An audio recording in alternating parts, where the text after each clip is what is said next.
Hi everybody, I'm Ingrid Scott-Webb. And I'm Jim Palmeria. Welcome to the Job Show. On today's show, we'll be traveling to the CPA firm of Beene Garter and Company. My special guest will be Mr. John Pike, who's managing partner. And my guest is going to be Peggy Bishop, who is a CPA and has been with this company for some 7 years. Later on in the show, we'll be highlighting some of the current job listings available in the placement office. All of this and much more coming up next.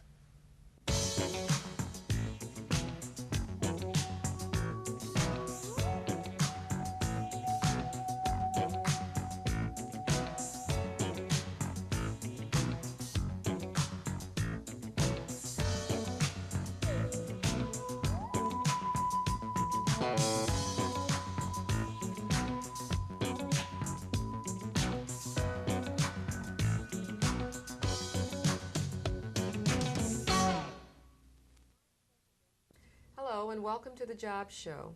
My special guest today is Mr. John Pike, who's managing partner at Beene Garter and Company, an accounting firm here in Grand Rapids. John, welcome to the show, and I want to thank you for allowing us to come here and interview you and show us your premises. It's a pleasure to have you here today. Thanks. John, first of all, I'd like to begin by asking you to tell our viewers a little something about yourself. Are you a native Grand Rapidian? How long have you been with the company? And just a little background information. Okay, I am a native Grand Rapids person. I was born and raised here.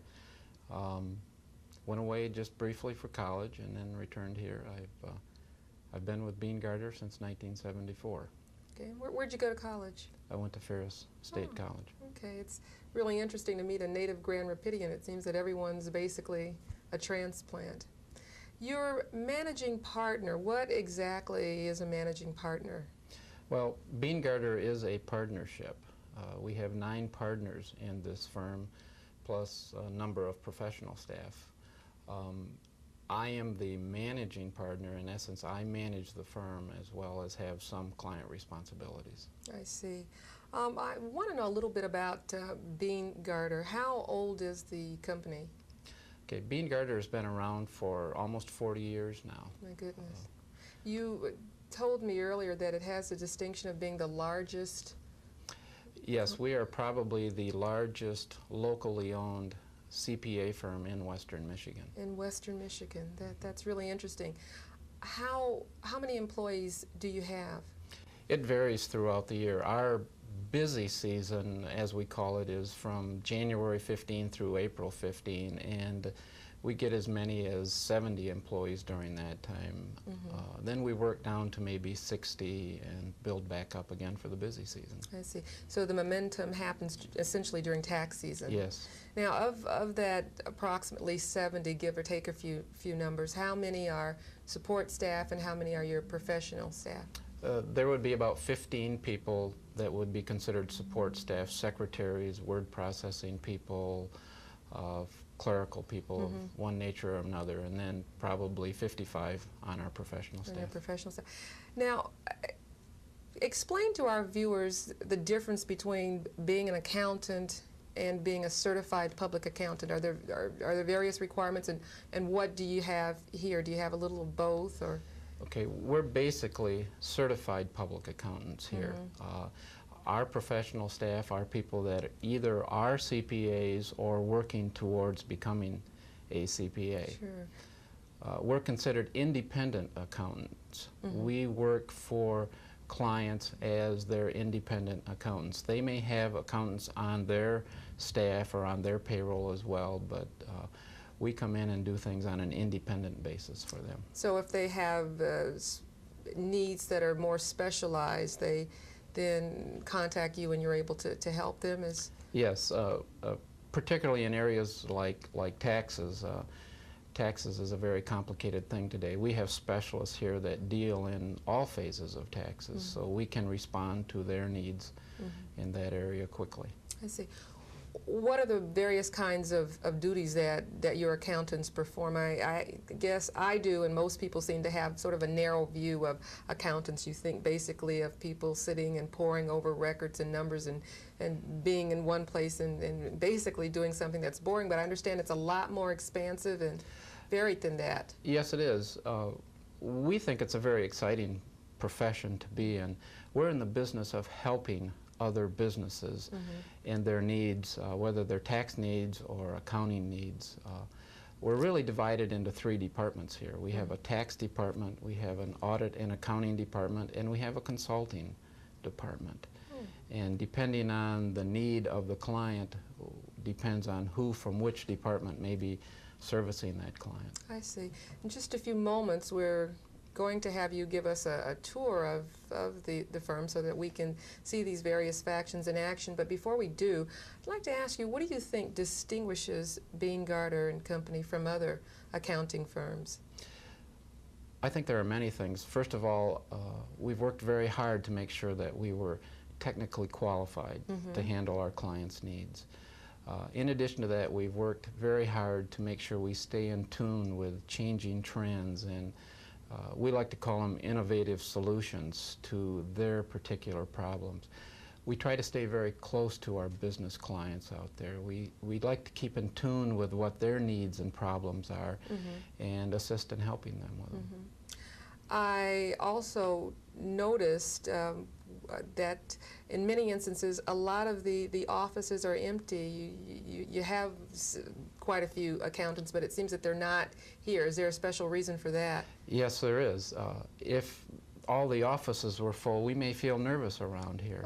Our people are in the business of going out to our clients and helping them at their location. Many of the things we do, we need to use their records. We need to gather information from their business. So we spend a great deal of our time at the client's office. I see. Well, John, let's take that tour. I'm really excited about learning what goes on here at Beene Garter. Good. Let's I'm go. anxious to show you. Okay. Okay, John, I understand that now we're going to go into the conference room where there's some type of meeting or session going on? Yes, there's a training session going on right now to update some of our staff on some of the latest developments in the accounting profession. I see. What kinds of developments generally would one be updating staff about? Why don't we call Tom Rosenbach over and ask him what they're up to? Tom, could you come here a minute? Hi, Tom. How are you? Fine, how are you? Good. Tom, why don't you tell Ingrid what we're doing here this morning? Well, we're going over the Tax Reform Act and how it relates to our construction clients. There's a lot of new tax rules that apply to them, and depending upon how we treat their books, they could pay more tax. I see. Do you have to meet often? I guess with the Reform Act, I would imagine changes are considerable. We're meeting a lot more now than we had in the past just because of the Tax Reform Act. We meet periodically throughout the year, but yet we've had quite a few more meetings since that Tax Reform Act has come into effect. I see. Well, thank you for allowing us to Thank you. interrupt your meeting. Well, John, obviously we're here in the library, and I'm looking at all of these ominous volumes of books. Generally, under what circumstances do you use the library, and is it really something that the accountants use on a frequent basis? Yes, Ingrid, this is really a very busy room for us. We spend a lot of time here. We may have a client contemplating a certain transaction, and we need to look at the various ways from a tax standpoint that the transaction can be structured. And so, needless to say, we have to come in here and look up what the various laws and regulations say for that particular transaction. I see. Is it primarily then the tax law that the library is used for? Are there other? Yes. It's primarily a tax library that we have here. I see. Well, we're ready to proceed on to our next stop. Let's go. John, now we're in the word processing department. It's more than just a word processing department. This is our processing department. We process tax returns, and in addition to that, publish financial statements, and that's where the word processing comes in. I see. I spoke with you earlier, and you indicated that you had approximately 800 business clients that you service, but I understand that there are also other clients? Yes, in addition to the business clients, we represent a number of the stockholders, owners of those businesses on an individual basis as well. We will do their individual tax returns, and we do about 1,400 individual tax returns. 1,400, so you do the 1,400 and the 800. We're talking over 2,000? Yes, that's right. Well, John, I'm really impressed with the number of clients that you have. Let's go back to your office, and maybe I can talk you into doing my tax return. Great, let's get started. John, I really enjoyed that tour. It was fascinating. But now I know there are many viewers who are interested in learning just how they could possibly become a part of this company. How do you recruit? What are the things that they need to know? We spend most of our time recruiting at colleges. We actually go on the college campus and recruit graduates. They must have a 4-year degree with an accounting major to join our company and be part of our professional group. I see. Now, a CPA who's already out there and established, would they be able to get in, or do you generally like to get your people right out of undergrad school? Occasionally we will hire someone that has already become a CPA, but basically we concentrate on going to the college campuses and hiring somebody as they graduate from college. So you're really hiring someone with an eye toward them staying in the firm for quite a while, and you're grooming them for your specific and specialized needs. Yes, they start out in our business as a staff accountant, and there are about 4 levels that they can work through, culminating with becoming a partner or an owner of the firm. Well, John, we're just about out of time. Again, I enjoyed talking with you and viewing your firm, and I want to thank you for sharing all that good information with us. Good. It was a pleasure having you. And now, stay tuned for more of The Job Show. All of us at the placement office at Grand Rapids Junior College are proud of the personal service we give to all applicants and employers. Students and alumni are the first priority for placement. However, our office is open to the public and we welcome all of you. Our professional staff will greet you warmly, interview you to determine your experience and needs, and if you're qualified, refer you by appointment to an employer. Employers who use our service will have their job orders files searched in our computers the same day we receive them. Our data bank of people contains more than 3,000 job seekers from all walks of life. All job orders are posted on our job board, which is seen by hundreds of people each month. All these services are provided by Grand Rapids Junior College at no cost to job seekers or employers. So call us today at 456-4838. Well, here we are at Peggy Bishop's office at Beene Garter and Company. And Peggy, welcome to the show. Thank you. Peggy, when in your life did you get interested in becoming an accountant? When I was 14 years old. Oh, come on, really? Back in 9th grade, I had just a terrific accounting teacher, and I buzzed through all the accounting courses that the high school had to offer and decided that's what I wanted to do. Why did you make that decision? That's a very young and tender age. Why? Money. I heard there was money in the profession. At least you're honest, Peggy. I try to be. I think most people would not admit that, but that is a part of any career profession, the monetary rewards, obviously. How long have you been with Beene Garter and Company? 7 years. And were you recruited? No, I went to University of Michigan, and that's one of the colleges that we don't go to for our recruiting, and so I knew I was going to be in Grand Rapids living, and I ripped out the yellow pages and wrote a bunch of the companies and counted them. That's great. That's the kind of thing we counsel four-year grads that come to our placement office. Take the initiative, go out there and network yourself, and I know that John Pike earlier in the show had mentioned that there is recruiting going on. And you're from the U of M. Maybe the two of us can talk John to get down there, okay? I think that'd be a great idea. Maybe it's too far down the road or something. Peggy, describe what a typical week is like, work week is like for you. I'm a manager, and I spend most of my time in the office. When you first come to the firm, you're out at the clients a lot, but I do most of my day reviewing what other people have done.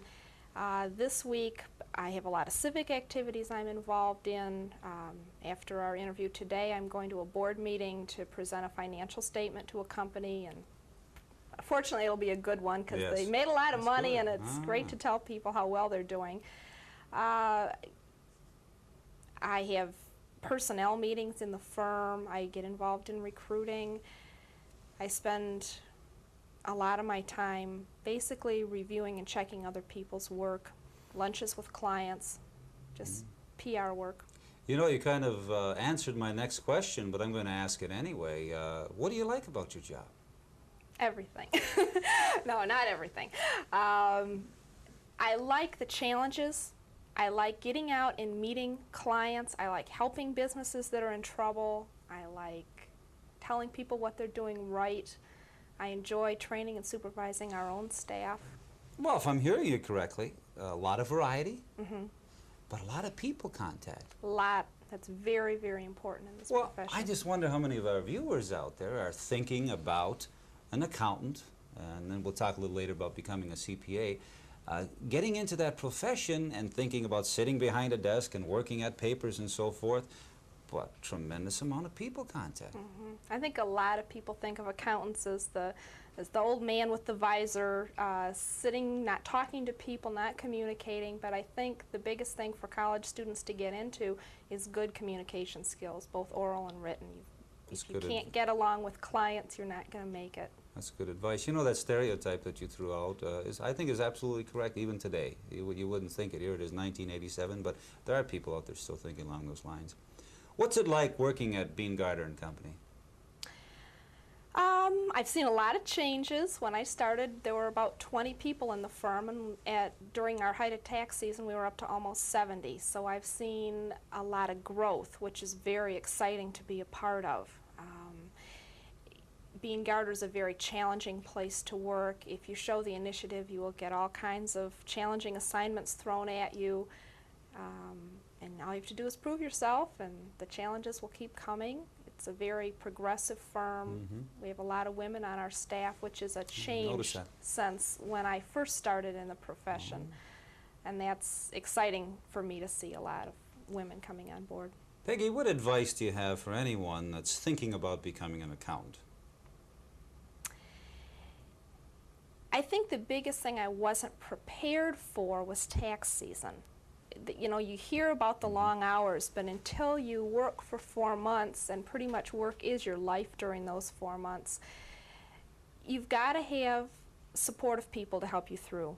I happen to have the most wonderful husband in the world. He cooks, he cleans, he does the laundry, he does everything for me while I am working, and I couldn't do it without that. So you need to have people support you through that bad time. But the basics of good grades in college, getting along with people, that's a very important thing in this profession. You've got to be aggressive to the point where you can get things across, both with clients and with coworkers. Quickly, CPA, what does that stand for? Certified Public Accountant. How important is it to become a CPA in your profession? In public accounting, it's crucial. You will not advance in our firm without becoming certified. If you choose to leave the public accounting profession to go into industry, you have a much better shot at getting a good job if you're certified. But that's the biggest thing we strive, get all our new people to pass that exam as soon as they can. Peggy, you've been a terrific guest. I thank you very much for being on the Job Show. Thanks a lot. Coming up next, we're going to be featuring some of the current job openings at the placement office.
What you've just seen are some of the jobs that come into our office on a regular basis.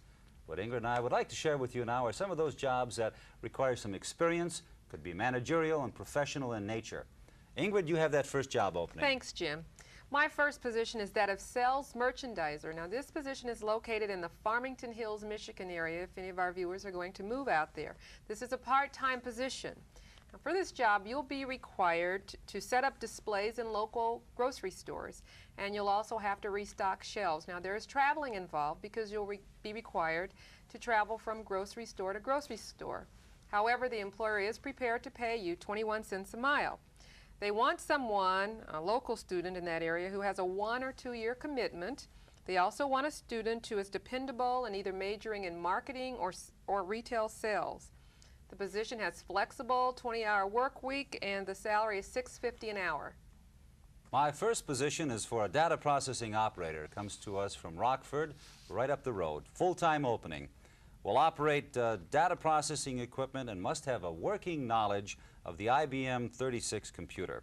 This person must have at least 6 months data processing experience, and this company would also prefer somebody with an associate degree.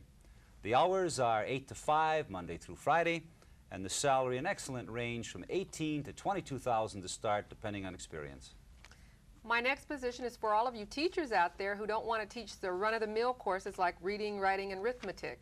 This is a part-time teaching position, and you'll be required to teach exam-taking techniques. Basically, these exams are all those with the letters, the GMAT, the MCAT, the GRE, the LSHE, the SAT, and the ACT, and the DAT. You'll have to have teaching experience for this, and the employer also wants someone who's taken some of these tests and has managed to score quite highly. They also want a person who's personable and outgoing. The salary for this position is $10 an hour, and the hours will be evenings and weekends. My next positions, that's right, I said positions, are for mechanical drafters. They come to us by way of a manufacturing company in Holland. 2 full-time openings. They're entry-level positions. These people will work as directed on detailed drawings and do some design engineering work. Now that's that area of CAD, computer-aided design. It's the new modern technology. The requirements, quite frankly, are nothing more than an associate degree in mechanical drafting. I say nothing more. That's very important for this kind of a job. We have 2 shift openings. First shift is from 7 in the morning till 3 p.m. Second shift, of course, from 3 to 11 p.m. Excellent starting salary for an entry-level position, $7 to $8 an hour, plus a full benefit package. My next position is that of relief mental health worker, and it's a part-time position. It's a very interesting position. It involves caring for patients, either mentally retarded patients, and that ranges from severe mental retardation to mildly retarded, or mentally ill patients, and some who can be quite schizophrenic. This is an excellent position for those of our viewers who would be interested in psychology or working in the human services area. You will be required to do quite a few things, ranging from implementing the treatment that has been designed for patients to coordinating activities and supervising household duties. There's no degree necessary for this position, and basically the employer simply wants someone who is interested in human services. Now, their positions that are available are either part-time and or on-call. Both are available, and the pay is $5.25 an hour. My next position, it's a career position, is for an assistant manager food production. It's a local company that has a cafeteria. Full-time position. This person will supervise the cafeteria staff in the preparation of soup, sandwiches, salad, and deli items. This person is going to be responsible for the scheduling, inventory control, purchasing, and quality control. What they're looking for is somebody with 1 to 2 years food experience, food preparation experience, and a must is supervisory experience. They would like somebody with a degree in culinary arts or food preparation. And the hours are from Monday through Friday, 7 to 4 p.m., no Saturday employment or Sunday, and the salary is an excellent $17,000 to $20,000 a year, depending on the person's experience. My next position is that of lab assistant, and this is a full-time position located in the Holland area.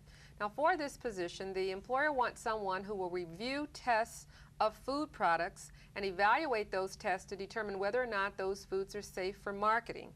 The qualifications of this position are that you have a 2-year degree in either microbiology or chemistry. The hours that you must be available are second shift, either from 3:30 p.m. to 11 or 4:30 p.m. to 2 a.m. The salary is $5 to $5.50 an hour, and you will be required to work and be paid for overtime. Now this position is full-time from May through November. At the end of November, the employer will make an evaluation and a determination as to whether that particular or this particular position will continue. Well, Ingrid, that's it again for our jobs on the show, and we took a little bit extra time at Beene Garter this week for very good reasons, as our viewers saw. I had a most enjoyable interview with Peggy Bishop. What about yourself? I certainly did too. I enjoyed talking with Mr. Pike. I enjoyed learning about the CPA firm, and most of all, I enjoyed those beautiful offices. Yeah, even to the point when we left the building and you locked your keys in your car. Wasn't that funny? Must you tell everything? I know, I must tell everything. Now the whole world knows, but the thing we want our viewers to know is simply this. If you're a job seeker looking for employment, or an employer wanting to hire someone, then give us a call at 456-4838. thank you for joining us on The Job Show.